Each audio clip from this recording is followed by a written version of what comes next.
It's another Q&A edition of Optimal Health Daily, episode 1050, and I'm Dr. Neil Malik.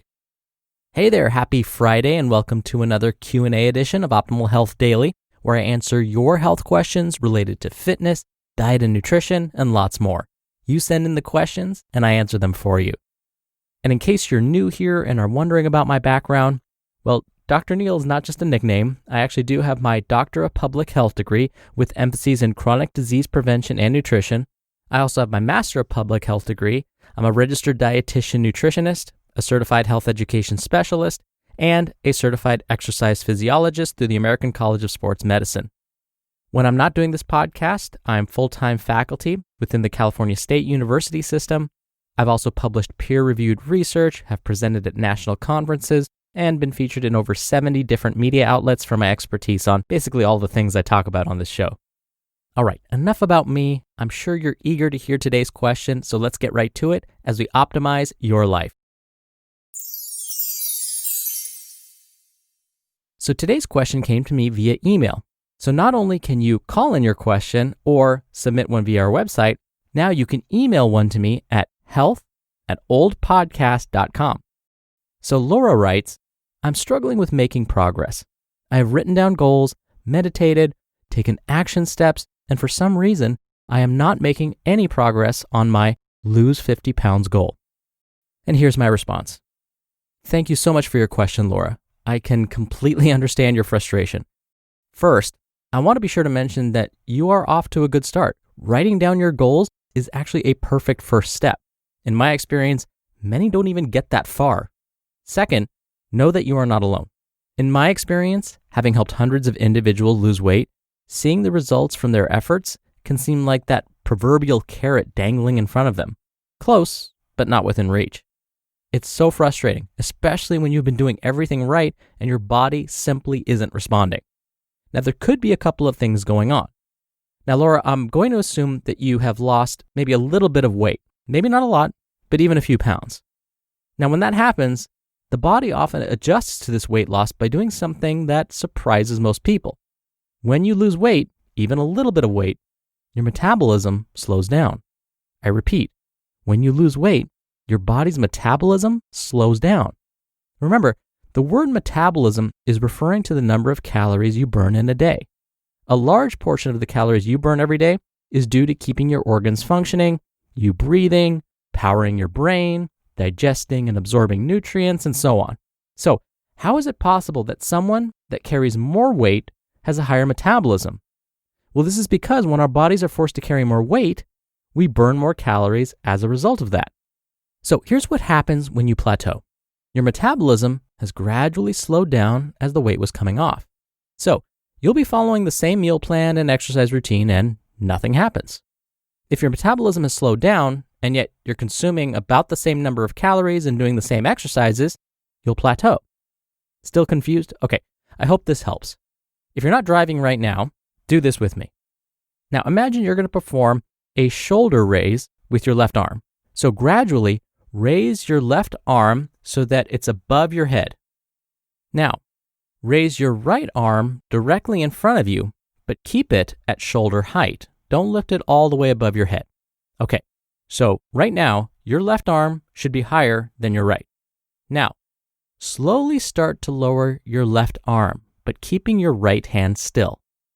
The left arm, the one that should be coming down, represents your metabolism slowing as you lose weight. Your right hand, which isn't moving, represents the diet and exercise routine you've been following. So, eventually, as you continue lowering your left arm, it's going to line up with your right. That represents the plateau, when they line up. So, how can you break through the plateau? If I was successful with this demonstration, you already know the answer. You need to find ways to move your right arm. That means you have to change either your diet or your exercise routine. In my experience, individuals usually find it a bit nicer to modify their exercise routine.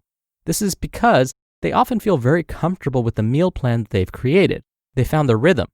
Also, sometimes folks are following a low-calorie diet as it is, so having them cut back even more on their calories could be dangerous. Now, Laura, if you haven't been sticking to a specific meal plan, that is the best place to start. But if you have been controlling your portions and watching your calorie intake, then we can look to mixing up your exercise routine. So here are some tips. First of all, check with your healthcare provider to be sure that there's not an underlying condition or an underlying reason why you may not be losing weight. We just want to make sure that there's no underlying condition that could be stopping your progress and that needs to be diagnosed. But if everything looks clear, then we can move on to this step. If you haven't been doing this already, again, start now. You can use good old-fashioned paper and pencil, or there are lots of free phone apps available. Basically, every time you consume a meal, a snack, or even a drink, write it down. Write down the day and the time you consumed that food or drink, what you ate or drank, and how much of it you consumed. Or, if you prefer to use a free phone app, the Academy of Nutrition and Dietetics likes one called Chronometer, spelled Chronometer, Chronometer. I've used it and have had my students use it for projects, and it's really user-friendly. The reason tracking your food and drink intake is so powerful is because it first forces you to become aware of what you're eating and drinking, as well as your portions. Second, by bringing you this awareness, it makes the eating behavior less automatic. You have to start to think about whether the food or drink you're about to consume is going to help you with your weight loss goals. And it's for these reasons researchers have repeatedly found that simply tracking your food intake can help jumpstart weight loss. Now, if you're wondering, well, then how many calories should I be eating each day? Most health professionals recommend you consume between 1,500 and 1,700 calories each day if you want to lose weight. But do not go below 1,500 calories each day because that could place unnecessary stress on the body. And as always, be sure your healthcare provider is aware of your diet and weight loss goals. Next, exercise. The National Weight Control Registry has studied 60,000 people for over 10 years. Now, all of these folks have lost at least 30 pounds and have successfully kept it off. Want to know what they had in common? Exercise. They exercised regularly. But just saying exercise isn't enough. We need to be more specific about the types of exercises that will help trigger weight loss.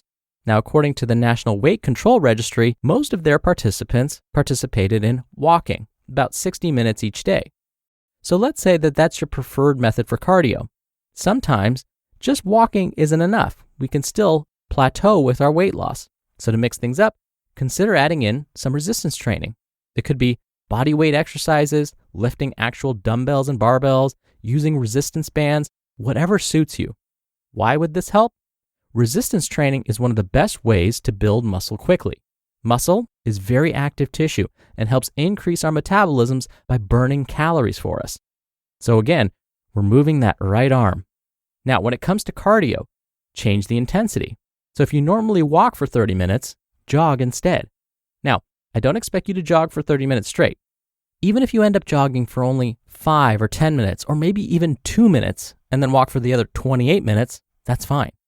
Why would this help? Well, by increasing the intensity, you will burn more calories during that 2, 5, or 10-minute jog, more than you would if you just walked. We're finding that by incorporating high-intensity activity like this, you not only burn more calories during the workout, but we find there's also something called an afterburn effect, which means the body continues to burn more calories after you finish the workout. What a nice added bonus. So, if you try and follow these steps as closely as possible after checking with your doctor for medical clearance, you should start to see some of those pounds melt off. I wish you all the best, Laura, as you smash through your weight loss plateau. And again, thank you for the question, Laura. You're going to be entered into a very small raffle every month to win a book. And if you want to be in the raffle, send me a question. And again, now I'm taking email questions, so feel free to write one in to health@oldpodcast.com. Or like before, you can send in an audio question. Just come by oldpodcast.com/ask, or you can call in your audio question. The number is 61 I love OHD. All right, thank you so much for listening every day and all the way through, and I'll be back here tomorrow for our Saturday show and where your optimal life awaits.